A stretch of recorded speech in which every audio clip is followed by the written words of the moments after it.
Breaking news చూస్తున్నాం. పశ్చిమ బెంగాల్ రాజకీయాల్లో ప్రకంపనలు సృష్టిస్తున్న ఐపాక్ కార్యాలయంపై ఈడీ సోదాల వ్యవహారం నేడు సుప్రీం కోర్టుకు చేరింది. ఈ సందర్భంగా ఇరు పక్షాల లాయర్ల మధ్య తీవ్ర వాదోపవాదాలు చోటు చేసుకున్నాయి. ఐపాక్ కార్యాలయంలో సోదాలు నిర్వహిస్తుండగా ముఖ్యమంత్రి మమతా బెనర్జీ స్వయంగా వచ్చి అధికారుల ఫోన్లను, కీలక పత్రాలను లాక్కున్నారని, ఇది సాక్ష్యాలను ధ్వంసం చేయడమేనని ఈడీ తరపున సొలిసిటర్ జనరల్ తుషార్ మెహతా సంచలన ఆరోపణలు చేశారు. దీనిపై మమతా బెనర్జీ తరపు న్యాయవాదులు కపిల్ సిబాల్, అభిషేక్ సింఘ్వి ధీటుగా బదులిచ్చారు. రెండేళ్లుగా లేని సోదాలు ఇప్పుడు ఎన్నికల ముందే ఎందుకు నిర్వహిస్తున్నారని ప్రశ్నించారు. ఇది పూర్తిగా రాజకీయ పక్షపాతమని, పార్టీ ఎన్నికల వ్యూహాలను దొంగలించేందుకే ఈడీ ఈ నాటకం ఆడుతోందని విమర్శించారు.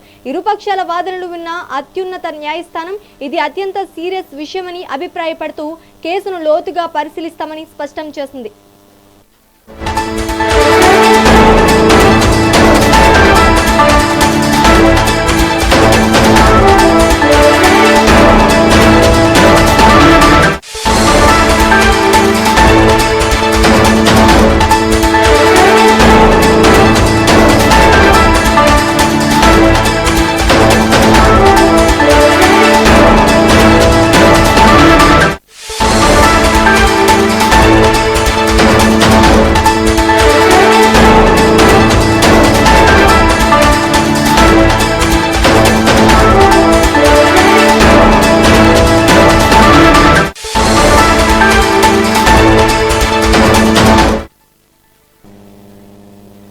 పశ్చిమ బెంగాల్ రాజకీయాల్లో ప్రకంపనలు సృష్టిస్తున్న ఐపాక్ కార్యాలయంపై ఈడీ సోదాల వ్యవహారం నేడు సుప్రీం కోర్టుకు చేరింది.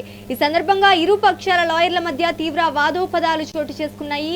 ఐపాక్ కార్యాలయంలో సోదాలు నిర్వహిస్తుండగా ముఖ్యమంత్రి మమతా బెనర్జీ స్వయంగా వచ్చి అధికారుల ఫోన్లను, కీలక పత్రాలను రాక్కున్నారని, ఇది సాక్ష్యాలను ధ్వంసం చేయడమేనని ఈడీ తరపున సొలిసిటర్ జనరల్ తుషార్ మెహతా సంచలన ఆరోపణలు చేశారు.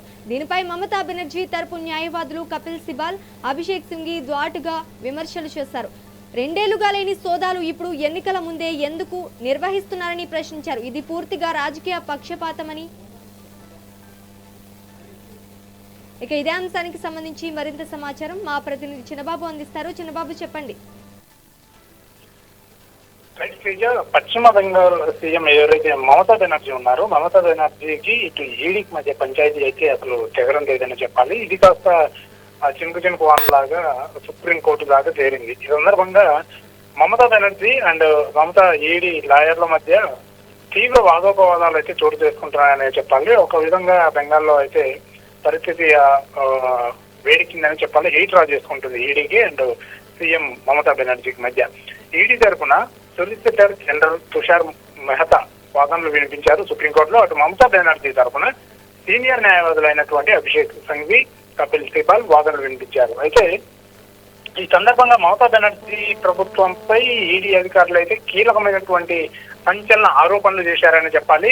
ఈడీ తరఫున ఇటు అడ్వకేట్ జనరల్ మాట్లాడుతూ అడ్వకేట్ తమ అధికారుల ఫోన్లు, కీలక డాక్యుమెంట్లను మమతా బెనర్జీ పశ్చిమ బెంగాల్ పోలీసులు స్వాధీనం చేసుకున్నారని కొన్ని కీలకమైనటువంటి కామెంట్స్ కూడా చేయడం జరిగింది. అలాగే ఐపాక్ కార్యాలయం అయితే ఇదంతా కూడా గొడవ ఐపాక్ కార్యాలయం దగ్గర నుంచే స్టార్ట్ అయిందని చెప్పాలి. అయితే ఐపాక్ కార్యాలయానికి మమతా బెనర్జీ వెళ్ళవలసిన అవసరం ఏంటని కూడా ఈడీ అధికారులు ప్రశ్నించినట్టు మనకు తెలుస్తుంది. ముఖ్యంగా బెంగాల్ పోలీసులు సీసీటీవీ ఫుటేజ్ ను కూడా ధ్వంసం చేశారు. కోల్కతా హైకోర్టులో తమ న్యాయవాది వాదించకుండా కూడా అడ్డుకున్నారు. హైకోర్టులో తమ లాయర్ మైకును కూడా కట్ చేశారని చెప్పేసి కూడా ఇటు ఈడీ తరఫున వాదించినటువంటి తుషార్ మీద ఆరోపణలు చేశారు, సంచలన ఆరోపణలు చేశారని చెప్పాలి. అయితే మమతా బెనర్జీ మొత్తం కూడా ఒక ప్రణాళిక ప్రకారమే ఈ కథ మొత్తం నడిపించారని చెప్పేసి కూడా కొన్ని వ్యాఖ్యలు చేశారు. అలాగే హైకోర్టుకి బస్సులు ఏర్పాటు చేసుకొని మరీ జనాలని తరలించారని ఈడీ ఆరోపణలు కూడా చేసినట్టుగా తెలుస్తుంది. మరోవైపు హైకోర్టుని జంతర్ మంతర్లా మార్చారా అని దీనిపైన విచారణ చేపట్టినటువంటి సుప్రీంకోర్టు హైకోర్టుని జంతర్ మంతర్ లాగా మార్చారా అని చెప్పేసి కూడా సుప్రీంకోర్టు ప్రశ్నించింది.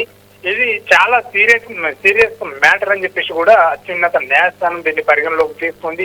దీనిపైన సీరియస్ అయింది. దీనిపైన సమగ్ర విచారణ కూడా జరపాల్సిన అవసరం ఉందని కూడా స్పష్టం చేసినట్టు మనకు తెలుస్తుంది.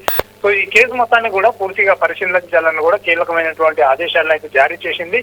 ఇక అటు మమతా బెనర్జీ తరఫున ఉన్నటువంటి లాయర్లు ఎవరైతే ఉన్నారో న్యాయవాదులు ఈడీ చర్యలపై కూడా వాళ్ళు కూడా అభ్యంతరం వ్యక్తం చేసినటువంటి పరిస్థితులు అయితే మనకు తెలుస్తుంది. ఎందుకంటే సోదాలు చేయడానికి 2 సంవత్సరాలు ఎందుకు చూశారు, ఎన్నికల ముందే తనిఖీలు చేయాల్సినంత అవసరం ఏముందని కూడా వాళ్ళ తరపు లాయర్లు, ఏవైతే సీఎం మమతా బెనర్జీ తరపున లాయర్లు కూడా వాదనలు వినిపించినట్టుగా తెలుస్తుంది. సరిగ్గా ఎన్నికల ముందు హడావిడి చేశారని, ఈడీ పక్షపాత ధోరణి అవలంబిస్తుందని, ఇలా అనేకమైనటువంటి కామెంట్స్ కూడా వాళ్ళు వినిపించారు. వాళ్ళ తరపున కూడా వాళ్ళు వాయిస్ వినిపించారు. అయితే సోదాల్లో ఏమీ దొరకలేదని ఈడీ పంచనామాల్లో కూడా రాసింది అని చెప్పేసి కూడా సుప్రీంకోర్టులో మమతా బెనర్జీ లాయర్లు తెలిపారు. అయితే పార్టీకి సంబంధించిన డివైజులు మాత్రమే తీసుకున్నాము, పార్టీ ఎన్నికల వ్యూహాలను లీక్ చేయకుండా ఆదేశాలు ఇవ్వాలని కూడా కోర్టును కోరారు. కాగా ముఖ్యమంత్రికి ఇటు Z+ భద్రత ఉందని, ఆమె వెంట ఎప్పుడు పోలీస్ సిబ్బంది ఉంటారని మమతా తరపు లాయర్లు కూడా న్యాయస్థానం దృష్టికి తీసుకెళ్లారు.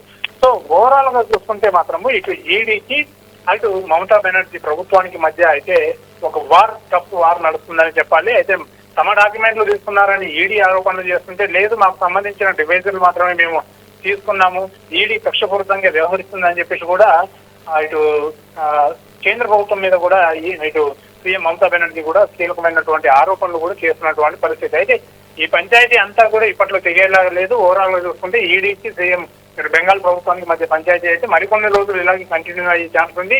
దీనిపైన కీలకమైనటువంటి ఆదేశాలు సుప్రీంకోర్టు జారీ చేసింది కాబట్టి, దీనిపైన ఇప్పుడు వెంటనే ఆదేశాలను జారీ చేసింది కాబట్టి వెంటనే విచారణ కూడా జరుగుతుంది. సో విచారణ జరిగిన తర్వాత అసలు ఎవరిది తప్పు, ఎవరిది ఒప్పు, ఎవరు ఆ కరెక్ట్ ప్రాసెస్ లో వెళ్తున్నారనే విషయాలు మాత్రం బయటికి తెలిసే అవకాశం ఉంది. శ్రీజ అప్డేట్ చిన్న బాబు.